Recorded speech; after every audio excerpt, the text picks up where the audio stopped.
Assalamualaikum warahmatullahi wabarakatuh. Pada materi ini kita bahas tentang analisis pasar persaingan. Pada bab ini akan diulas tentang beberapa bentuk pasar lain selain monopoli, yaitu pasar persaingan monopolistik, kemudian oligopoli, kemudian competition harga, kemudian competition versus collusion, kompetisi dengan kolusi. Jadi kalau oligopoli yang melakukan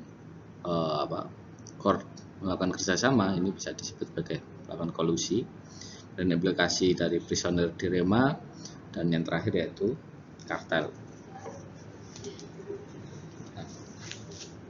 Mungkin yang seperti yang sudah diingat bahwa persaingan monopolistik itu pasar di mana perusahaan dapat masuk dengan bebas, masing-masing memproduksi merek atau versinya sendiri yang tentunya terdiferensiasi. Kalau oligopoli itu pasar di mana hanya segelintir, hanya beberapa perusahaan yang bersaing satu sama lain, dan masuk perusahaannya baru terbatas. Jadi perusahaan baru yang mau masuk itu sedikit terbatas dibandingkan dengan perusahaan monopolistik. Kalau di monopolistik ini banyak perusahaannya, tapi kalau di oligopoli hanya beberapa. Lalu kalau kartel, ini pasar di mana sebagian atau seluruh perusahaan berkolusi secara terang-terangan untuk mengatur tingkat harga dan output untuk memaksimalkan laba gabungan. Jadi kalau misalnya oligopoli itu beberapa perusahaan itu kemudian bersaing, ini akan terjadi persaingan. Tapi kalau misalnya itu melakukan kolusi, maka ini bisa disebut sebagai kartel.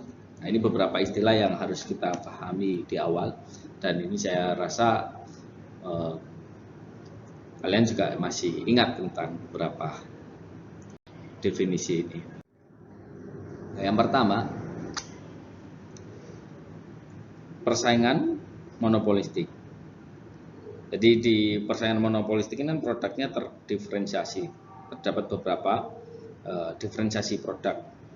Jadi misalnya kalau lalapan itu tidak rasanya semua sama atau tidak ada perbedaan antara satu dan yang lain, ini masih bisa saja masuk di persaingan sempurna. Tapi ketika sudah melakukan diferensiasi produk, katakanlah sambelnya sudah variansinya sudah berbeda-beda, maka di sini sudah masuk pada persaingan monopolistik. Maka ciri khas di persaingan monopolistik ini memiliki dua karakteristik utama, yaitu yang pertama, perusahaan-perusahaan bersaing dengan cara menjual produk yang terdiferensiasi dan sangat substitutif, tapi bukan substitusi sempurna. Jadi bisa dia substitutable, tapi tidak substitusi sempurna. Dia bisa menggantikan, tapi bukan berarti substitusi yang sempurna. Dengan kata lain, elastisitas harga silang permintaannya ini besar tetapi terbatas. Itu ciri yang pertama. Nah, ciri yang kedua, bebas masuk dan keluar. Relatif mudah bagi perusahaan baru untuk masuk ke pasar dengan merek masing-masing tentunya, dan bagi perusahaan lama untuk keluar dari pasar apabila produknya sudah tidak menguntungkan lagi. Jadi relatif mudah jika dibandingkan oligopoli ataupun tentunya monopoli. Nah, itu ini. Nah, ini karakteristik dari persaingan monopolistik yang harus kita pahami. Nah, bagaimana keseimbangan jangka pendek dan jangka panjang bagi persaingan monopolistik?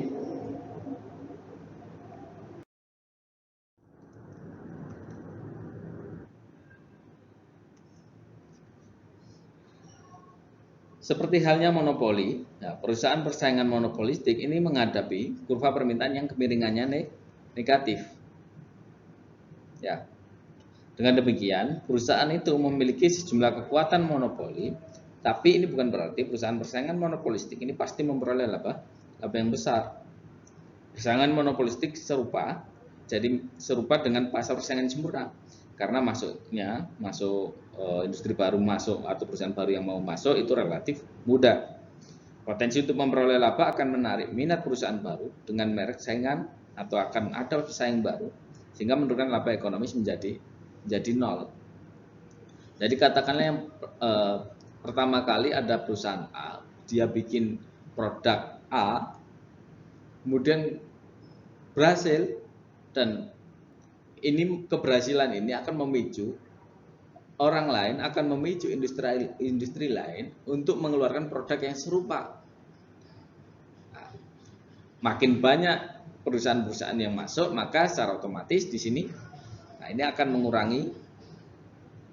mengurangi laba. Karena apa? Yang semula bisa menjual di harga PSR, tapi karena industri baru atau perusahaan baru itu masuk, nah ini tentu akan menurunkan harga.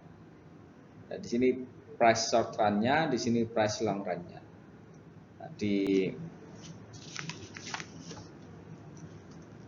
mana yang semula karena perusahaan ini satu-satunya produsen merek sendiri, maka perusahaan tersebut menghadapi kurva permintaan dengan kemungkinan negatif. Harga melebihi biaya marginal, di atas marginalnya, dan perusahaan memiliki kekuatan monopoli. Nah, tentu dalam jangka pendek ini. Harga juga melebihi biaya rata-rata, ya kan? Harganya di atas average cost-nya. Ini tentu keuntungan bagi perusahaan ini. Dan perusahaan memperoleh laba seperti yang ditunjukkan oleh segitiga atau oleh garis ini, warna kuning ini. Dalam jangka panjang, laba ini akan menarik perusahaan pesaing dengan merek baru tentunya. Nah, pada kurva B. Ya, maka pangsa pasar perusahaan menurun, kurva permintaannya bergeser ke bawah, dan equilibriumnya jangka panjang seperti yang tertera pada ini. Harga sama dengan average cost. Kalau harga sudah sama dengan average cost, nah ini berarti laba ini memasuki laba nol. Ini dalam jangka panjang perusahaan monopolistik seperti itu.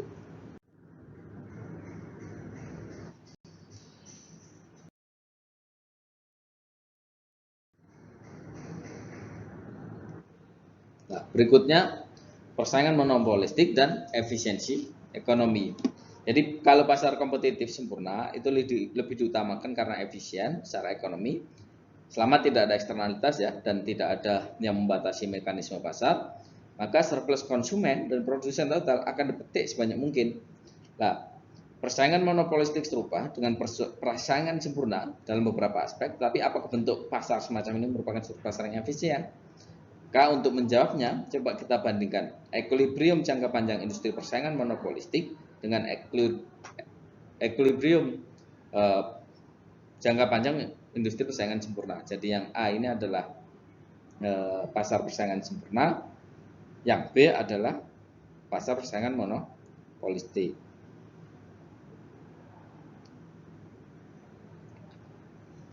Nah, jadi gambar 12.2 ini memperlihatkan bahwa terdapat dua sumber inefisiensi dalam industri kompetitif monopolistik. Apa?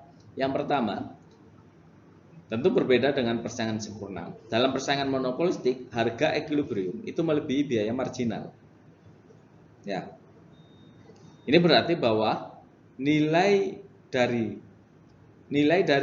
unit output itu, nilai dari unit output tambahan bagi konsumen ini melampaui biaya untuk memproduksi unit tersebut, maknanya itu. Nah, jika output ditingkatkan hingga titik di mana kurva permintaan itu memotong biaya marginal, surplus total dapat ditingkatkan hingga jumlah yang setara dengan bidang berwarna kuning ini. Nah ini sebenarnya yang terjadi. Nah, kemudian coba kita perhatikan pada kurva B, bahwa bagi perusahaan persaingan monopolistik, output itu lebih rendah ketimbang titik yang meminimalkan biaya rata-rata. Masuknya perusahaan baru, masuknya perusahaan baru tentu mendorong laba hingga nol dalam pasar kompetitif sempurna maupun kompetitif monopolistik. Nah, dalam pasar yang kompetitif sempurna, setiap perusahaan itu akan menghadapi kurva permintaan horizontal. Sehingga titik laba nol terjadi pada biaya rata-rata minimum seperti yang ditunjukkan pada kurva ini. Akan tetapi dalam persaingan monopolistik, kurva permintaan memiliki kemiringan negatif sehingga titik laba nol berada di sebelah kiri biaya rata minimum. Sini. Maka kapasitas berlebih ini tidak efisien karena biaya rata-rata akan lebih rendah jika perusahaan lebih sedikit. Ini perbandingan antara equilibrium persaingan monopolistik dan equilibrium persaingan sempurna.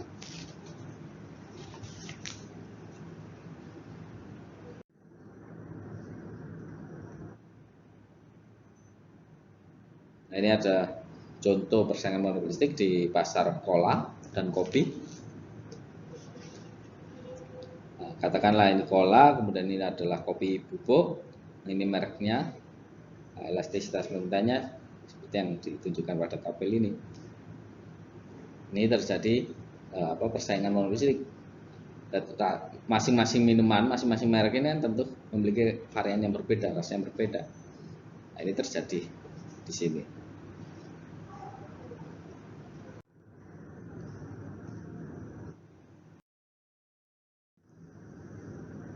Oke, nah, berikutnya oligopoli.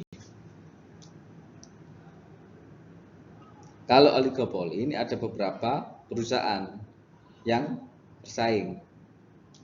Maka beberapa yang perlu kita ketahui dari keseimbangan oligopoli atau pasar oligopoli.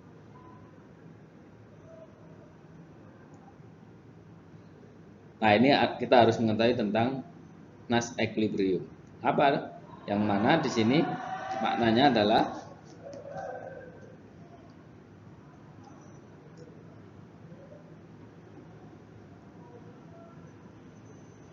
maknanya di sini perusahaan itu pasti akan mengerahkan upaya terbaiknya dengan mempertimbangkan apa yang dilakukan pesaingnya. Jadi setiap masing-masing perusahaan di sini dia akan melakukan apa yang terbaik dari apa yang dilakukan oleh pesaingnya. Maka karena perusahaan akan mengerahkan upaya terbaiknya dengan mempertimbangkan apa yang dilakukan pesaing, maka lumrah jika mengasumsikan bahwa pesaing itu juga akan mengerahkan upaya terbaiknya dengan mempertimbangkan apa yang dilakukan oleh perusahaan tersebut. Nah, ini mindset yang harus dibangun di dalam sebuah struktur pasar. Khususnya dalam hal ini kita bahas di oligopoli. Masing-masing pesaing ini, masing-masing perusahaan akan saling berpikir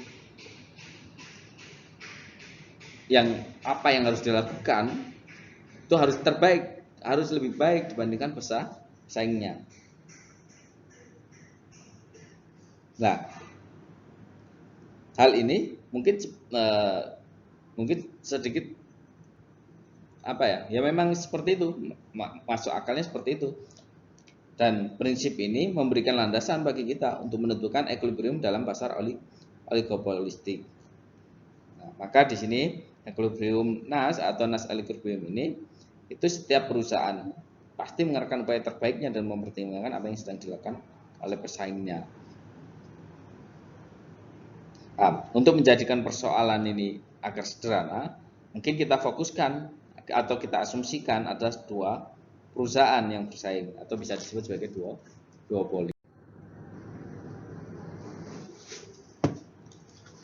Nah, dalam hal ini kita bisa menggunakan model Cournot, yaitu model oligopoli di mana perusahaan itu membuat barang yang homogen.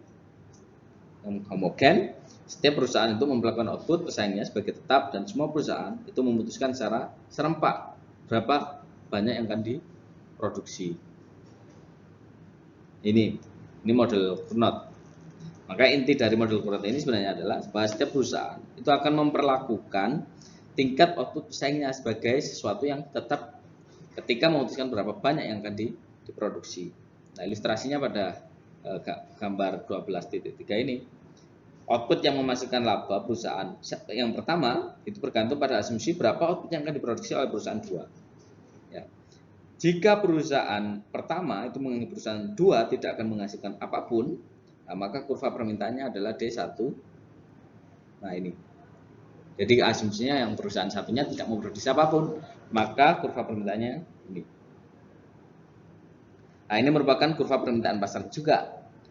Nah, kurva pendapatan marginalnya atau marginal revenue-nya itu memotong kurva biaya marginal perusahaan satu, MC pada output sebesar 50 unit. Nah, di sini. Ya. Itu asumsinya. Nah, jika asumsi berikutnya, jika perusahaan yang pertama, yang satunya menganggap perusahaan 2 akan memproduksi 50 unit, maka kurvanya akan bergeser nih. Dari yang semula D1 di sini bergeser di sini. Ya. Atau D1 dalam kurung 50. Nah, ini akan bergeser sebesar jumlah ini. Maksimisasi laba ini akan berada pada titik ini. MR ketemu MC ya. Ini pada titik 25. Nah, terakhir jika perusahaan yang satunya itu menganggap bahwa perusahaan 2 akan menghasilkan 75 unit, maka perusahaan 1 akan menghasilkan sebanyak 12,5 unit. Nah, ini. Nah, dalam oligopoli itu pasti ada leading firm-nya, ada perusahaan yang akan memimpin setiap tingkah lakunya, setiap tindak tanduk yang dia lakukan itu akan diikuti oleh perusahaan lain, akan dijadikan acuan bagi perusahaan lain untuk menentukan strategi.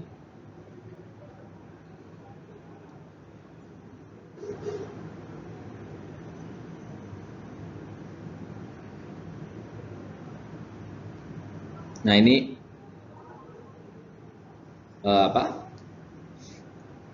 model Cournot atau Cournot model.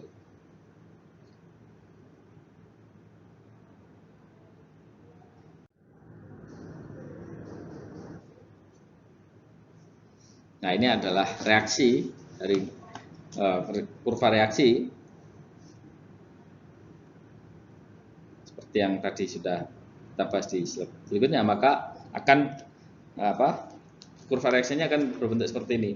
Jadi kurva reaksi perusahaan satu menunjukkan seberapa banyak output yang akan diproduksinya sebagai fungsi dari anggapan atas berapa output yang akan diproduksi perusahaan yang kedua. Jadi pada Q2 itu 0,50 dan 75 sesuai dengan contoh yang ditunjukkan pada kurva, pada gambar sebelumnya di sini. Nah, ini reaksi kurva perusahaan 2, ini reaksi perusahaan yang pertama. Ada keseimbangan Cournotnya.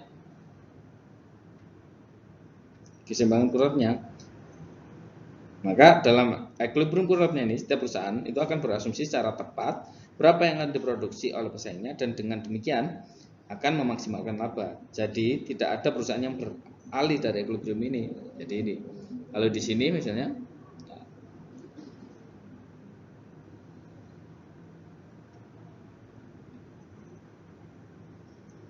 ini equilibriumnya.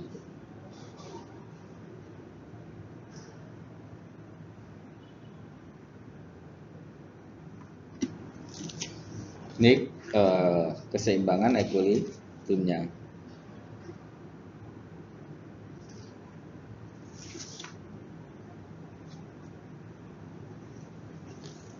Nah, equilibrium Cournot ini terjadi dalam model Cournot di mana setiap perusahaan tadi berasumsi secara tepat.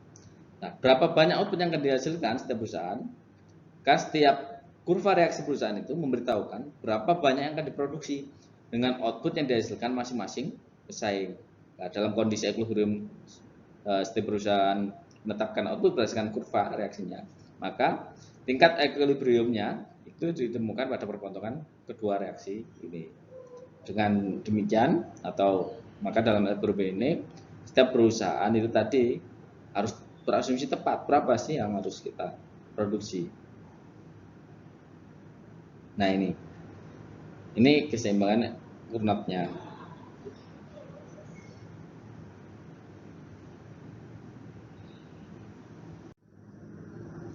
Nah, ini contoh kurva permintaan. Misalnya di sini diketahui kurva permintaan demand-nya, permintaan pasarnya itu 3P sama dengan 30 min Q. Begitu pula dengan MC-nya. MC1 itu sama dengan MC2 sama dengan 0. Maka total revenue-nya itu P, TR kan P kali Q ya. Maka P kali Q itu sama dengan P-nya tadi 30 min Q kali Q-nya. Nah, dari sini 30 min Q kali Q itu kan akan kalau dibuka itu berarti kan 30 min Q, kemudian dalam kurung Q1 ditambah Q2 kali Q1. Nah, dari situ akan menjadi 30 Q. Nah, 30 Q min Q1 kuadrat dikurangi Q2 Q1. Q2 kali Q1. Nah, karena ini Q2-nya. Nah, sehingga dapat diketahui MR-nya. MR-nya kan TR-nya kan ketemunya 30 Q ya, dari ini diuraikan ya. 30 Q min Q kuadrat dikurangi Q2 kali Q1 ya. 30 Q1 katakanlah min Q1 kuadrat dikurangi Q2 kali Q1. Nah, dari situ bisa diketahui marginal revenue-nya. Marginal revenue-nya turunan fungsi TR ya. Nah, turunan fungsi TR-nya dari 30 Q turun menjadi 30. Kemudian Q1 kuadrat turun jadi 2Q1. Kemudian min Q2 Q1 nah, yang kita turunkan di sini Q1-nya, maka di sini tinggal Q2. Nah, dari sini kita samakan MR-nya dengan marginal cost-nya. Untuk mencari Q1 berapa, maka variasi perusahaan yang pertama itu kan Q1-nya 15 min setengah Q2. Nah, reaksi yang kedua 15 min setengah Q1 kan sama ya. Nah, kemudian dicari, maka ketemunya Q1 sama dengan Q2 itu sama dengan 10 ya. Maka kuantitas produksi total itu menjadi Q sama dengan Q1 plus Q2. Berarti sama dengan 20. Nah, sehingga harga pasar equilibrium adalah P itu 30 min Q sama dengan 10 dan setiap perusahaan akan memperoleh laba sebesar 100. Tinggal masukkan saja. Nah, ini contoh ilustrasi perhitungannya.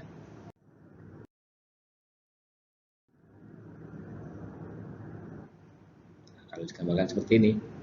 Coordinate equilibriumnya ada di 10 dan 10. Keseimbangan persaingannya Q1-nya 15, Q2-nya 5. Nah, kalau collusive equilibrium nah itu 7,5 dan 7,5. Jadi kurva permintaan tadi kan P sama dengan 30 min Q ya, dan kedua perusahaan itu akan menanggung biaya marginal cost-nya kan 0. Dalam equilibrium coordinate, maka setiap perusahaan itu akan menghasilkan 10 unit.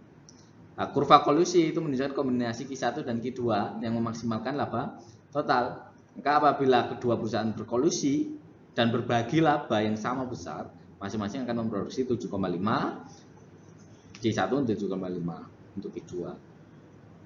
Nah, kalau di equilibrium persaingnya ini dengan harga yang sama dengan biaya marginal dan laba sebesar 0 tadi.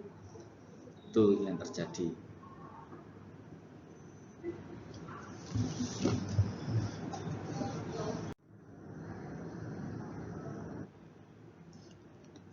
Nah, berikutnya keunggulan pionir atau model Stackelberg. Ini mengasumsikan bahwa kedua duopolis tersebut itu mempunyai keputusan output pada saat yang bersamaan. Nah, sekarang kita akan melihat apa yang terjadi apabila salah satu perusahaan itu menetapkan outputnya lebih awal. Jadi terdapat dua pertanyaan yang mengemuka di sini. Pertama, apakah menguntungkan jika menjadi yang pertama memutuskan? Nah, kedua, berapa banyak yang akan diproduksi setiap perusahaan? Nah, dengan menggunakan contoh sebelumnya, kita asumsikan bahwa kedua perusahaan itu memiliki biaya marginal 0 dan permintaan pasarnya tadi P sama dengan 30 min Q, di mana Q adalah output total. Maka anggaplah perusahaan satu itu menetapkan outputnya pertama kali, dan kemudian perusahaan dua yang mengikuti setelah mengamati output perusahaan yang pertama. Maka dalam menetapkan output, perusahaan satu itu harus mempertimbangkan sebagaimana reaksi yang akan dilakukan oleh perusahaan dua. Nah, model duopoli ini berbeda dengan model Cournot, di mana tidak ada peluang lagi kedua perusahaan itu untuk bereaksi. Kita awali dengan perusahaan 2 terlebih dahulu. Karena perusahaan 2 ini membuat keputusan output setelah perusahaan 1 yang pertama, maka perusahaan yang kedua ini menerima output perusahaan sebagai output tetap, output perusahaan pertama sebagai output tetap. Maka dengan demikian, maksimalkan laba perusahaan yang kedua ditunjukkan oleh kurva reaksi Cournotnya yang telah kita peroleh sebelumnya dalam persamaan sebelumnya. Nah, kurva reaksinya kan tadi 15 min setengah Q1 ya ini ya. 15 min setengah Q1 seperti yang di sebelumnya tadi, di slide yang sebelumnya. Nah, maka di sini revenue-nya itu menjadi P kali Q, di sini menjadi 30 Q min Q1 kuadrat kurangi Q2 Q1. Nah, dari sini Q-nya diganti ya. Q2-nya kan sudah diketahui nih. Q2-nya diganti menjadi 15 min setengah Q. Karena kan ini reaksi tadi. Jadi salah satu perusahaannya sudah menentukan lebih awal, berikutnya diikuti oleh perusahaan yang berikutnya. Jadi perusahaan yang pertama katakanlah itu yang menentukan output lebih awal, baru diikuti perusahaan yang kedua. Maka dari situ, nah ini Q2-nya diganti dengan 15 min setengah Q, maka ketemu yaitu TR-nya atau total revenue-nya itu menjadi 15 Q1 dikurangi setengah Q1 kuadrat, atau MR-nya turunannya menjadi 15 min Q. Nah, ini sehingga bisa diketahui Q1-nya 15, Q2-nya 7,5. Nah, ini silakan nanti dicoba lagi.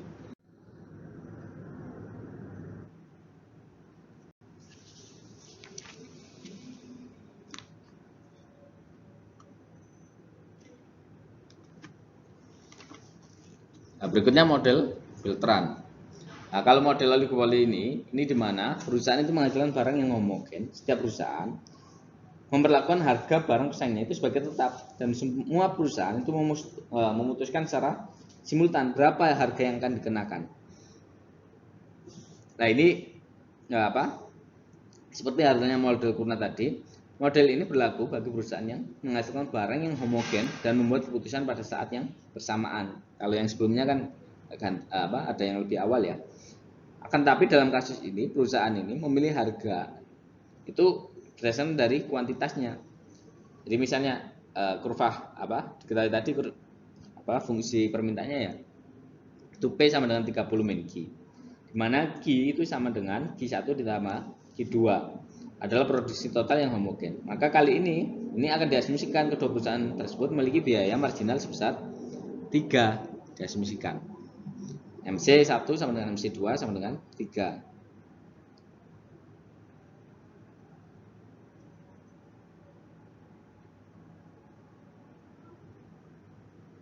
Nah,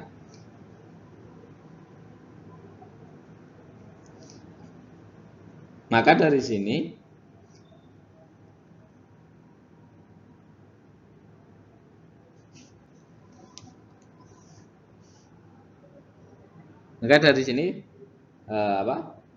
bisa dibuktikan nih bahwa equilibrium Cournot untuk duopoli pada kasus ini ya, itu yang dihasilkan ketika kedua perusahaan itu secara bersamaan itu memilih output adalah Q1 sama dengan Q2 sama dengan 9, dan harganya adalah harganya pada $12, sehingga setiap perusahaan itu akan mencetak laba sebesar 81 US dollar.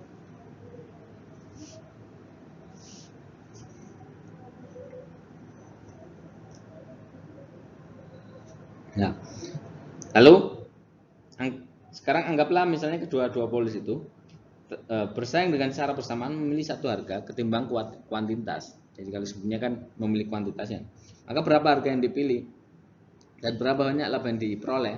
Maka untuk menjawab pertanyaan ini, coba perhatikan bahwa barang ini kan homogen ya. Konsumen hanya akan membeli dari penjual yang menawarkan harga terendah karena barangnya kan homogen nih. Nah, oleh karena itu jika kedua perusahaan ini mengenakan harga yang berbeda, perusahaan yang menawarkan harga lebih rendah ini akan menguasai penawaran pasar. Dan yang menawarkan harga lebih tinggi tidak akan menjual apapun. Semua orang konsumen pasti akan membeli yang lebih murah. Nah, jika kedua perusahaan ini mengenakan harga yang sama, konsumen tidak akan menghiraukan salah satu perusahaan ini, sehingga mereka akan membeli dari manapun dan setiap perusahaan akan menguasai setengah pasar. Itu kalau harganya sama. Lalu bagaimanakah equilibrium Nash equilibriumnya pada kasus ini? Nah, jika kita cek lagi, kita bisa melihat bahwa adanya insentif untuk memangkas harga di Nash equilibrium dengan harga hasil kompetitifnya, yaitu kedua perusahaan itu menetapkan harga yang sama dengan biaya marginal P1 sama dengan P2 sama dengan 3 di sini. Nah, kemudian outputnya itu sebanyak 27 unit. Nah, di mana produsen atau masing-masing produsen itu memproduksi sebanyak 13,5 dan karena harganya sama dengan biaya marginal, maka perusahaan ini itu memperoleh laba sebesar 0. Nah, ini yang terjadi.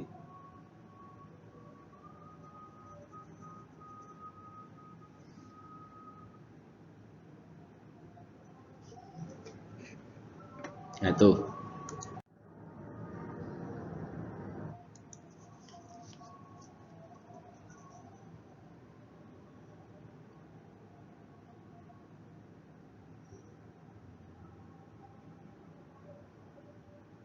Nah, ini contoh lain misalnya.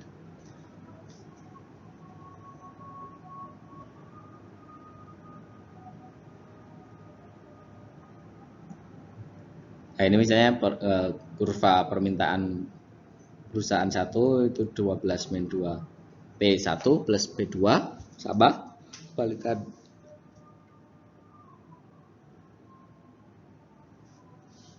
Q2-nya 12-2 P2 tambah P1. Nah, tinggal gabungkan saja. Di sini perusahaan yang pertama dia akan menghadapi labanya itu P kali G min 20 sama dengan 12P1 min 2P 1 kuadrat min 20. Nah, sehingga untuk memaksimalkan harganya,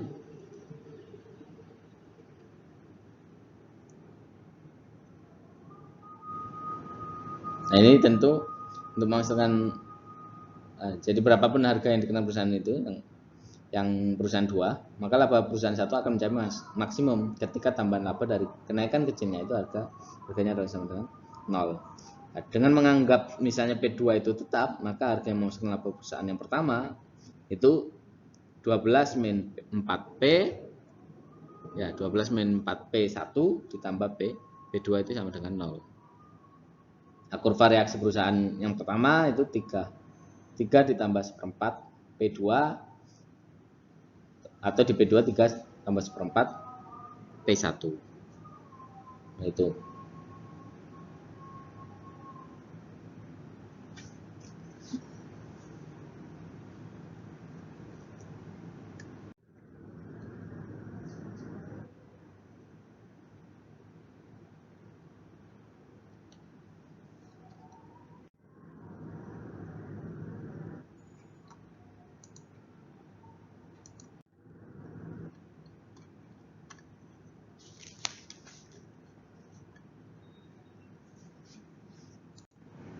Ya, sekarang kita bahas tentang competition versus collision.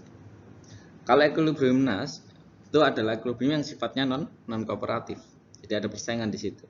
Setiap perusahaan membuat keputusan yang memberikan kemungkinan laba yang tertinggi dengan mempertimbangkan tindakan yang dilakukan oleh pesaingnya.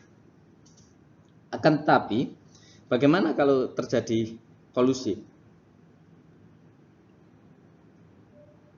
Seperti yang kita lihat sebelumnya tadi, laba yang diperoleh setiap perusahaan itu lebih tinggi ketimbang kondisi persaingan sempurna, tapi lebih rendah ketimbang kondisi kolusif.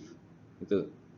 Nah, akan tetapi kolusi kan melanggar hukum ya, apalagi seperti negara Indonesia ini melarang adanya kartel, dan sebagian besar manajer tentu tidak ingin melanggar hukum itu. Tapi apabila kerjasama dapat menghasilkan laba lebih tinggi, mengapa tidak kerjasama tanpa berkolusi secara eksplisit? Nah, ini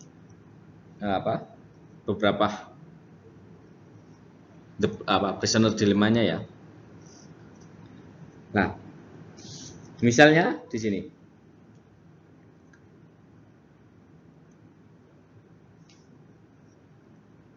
misalnya ya, jika dan pesaing itu dapat menemukan harga yang memasukkan laba yang disepakati untuk dikenakan apabila kolusi terjadi, nah, mengapa tidak merancang hal ini dan berharap pesaing melakukan hal yang serupa? Tapi jika pesaing kita ini melakukan hal yang sama, kita dan pesaing sama-sama mencetak laba yang lebih besar. Tapi persoalannya ya, apa yakin kita pesaing kita itu memilih harga yang sama? Ya. Apa yakin? Nah, bisa jadi pesaing kita itu kan tidak akan memilih dan menetapkan harga pada tingkat kolusif. Karena pesaing kita ini kan akan diuntungkan dengan memilih harga yang lebih rendah. Jadi kita berasumsinya misalnya harganya sama nih. Tapi apa yakin pesaing kita itu melakukan harga yang sama? Karena kalau pesaing kita melakukan harga yang lebih rendah, nah ini kan mereka akan lebih diuntungkan karena konsumen pasti akan memilih perusahaan tersebut. Nah ini, maka untuk memahaminya ini kita ilustrasikan kembali bagaimana persaingan harga dari bagian yang sebelumnya tadi. Jadi misalnya kedua perusahaan ini memiliki kurva permintaan yang masing-masing memiliki biaya tetap sebanyak 20.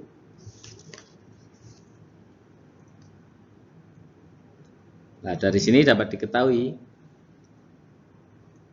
jadi kita bisa mengetahui bahwa equilibrium minusnya setiap perusahaan itu akan mengenakan harga $4 dan memperoleh laba $12.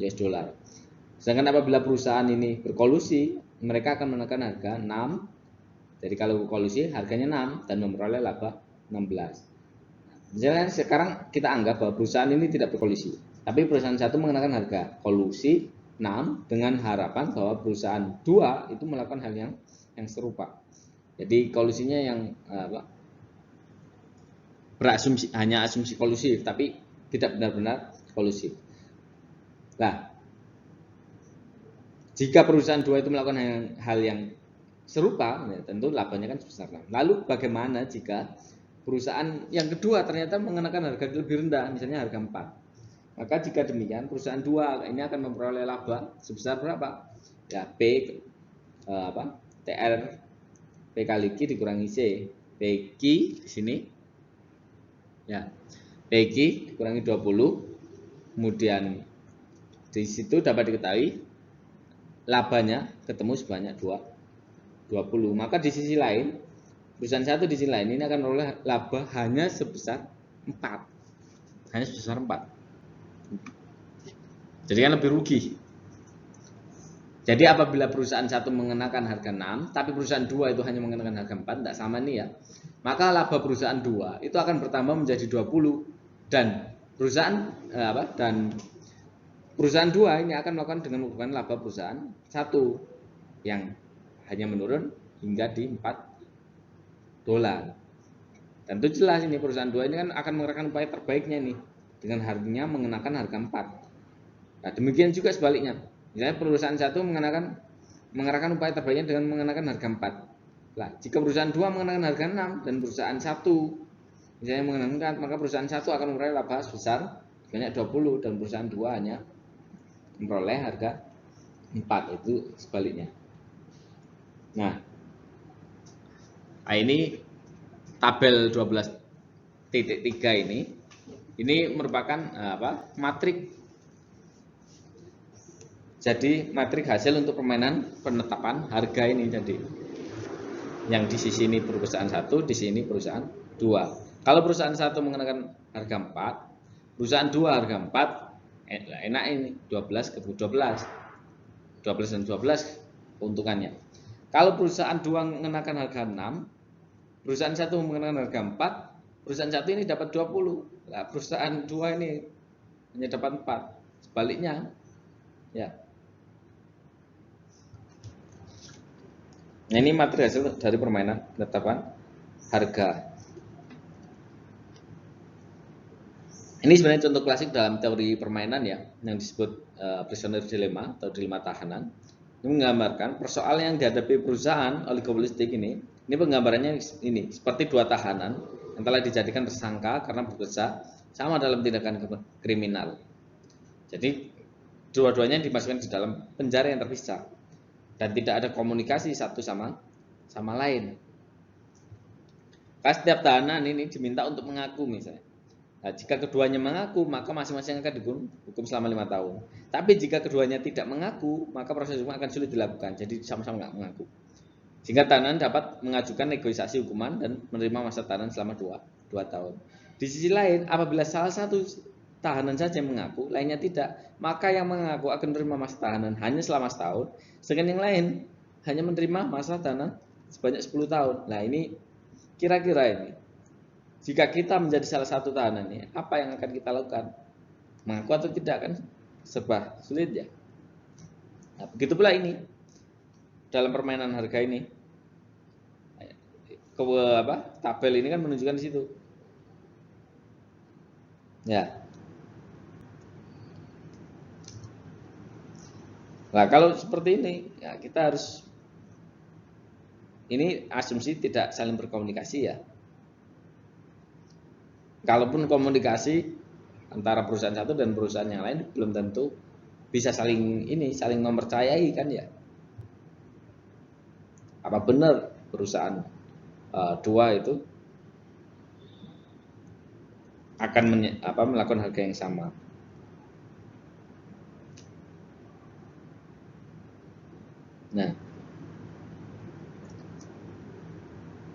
Nah, kalau demikian misalnya kasus tahanan tadi ya, jika tahanan A tidak mengaku, dia berisiko dimanfaatkan oleh rekannya satunya kan ya. Nah, lagi pula ini tidak peduli apa yang dilakukan tahanan yang satunya. Nah, tahanan yang satunya lagi, ini kan akan keluar penjara lebih dulu kalau dengan mengaku.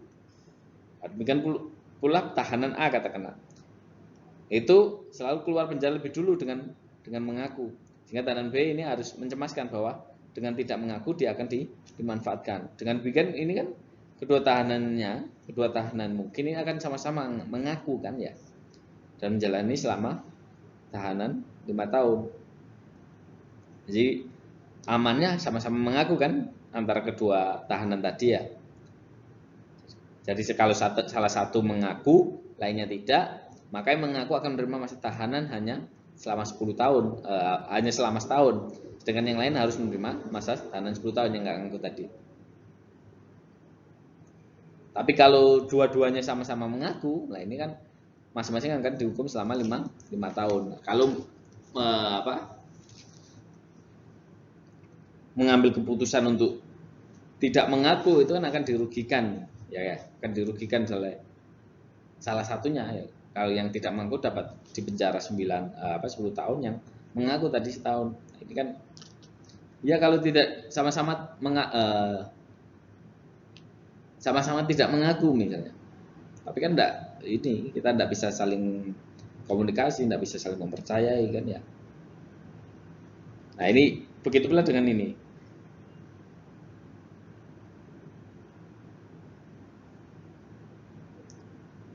Maka yang kemungkinan terjadi kan di sini, sama-sama mengenakan harga 4. Sama-sama mengenakan harga 4. Kalau yang sulit mempercayai misalnya, satunya 6, satunya kan jauh banget nih ya.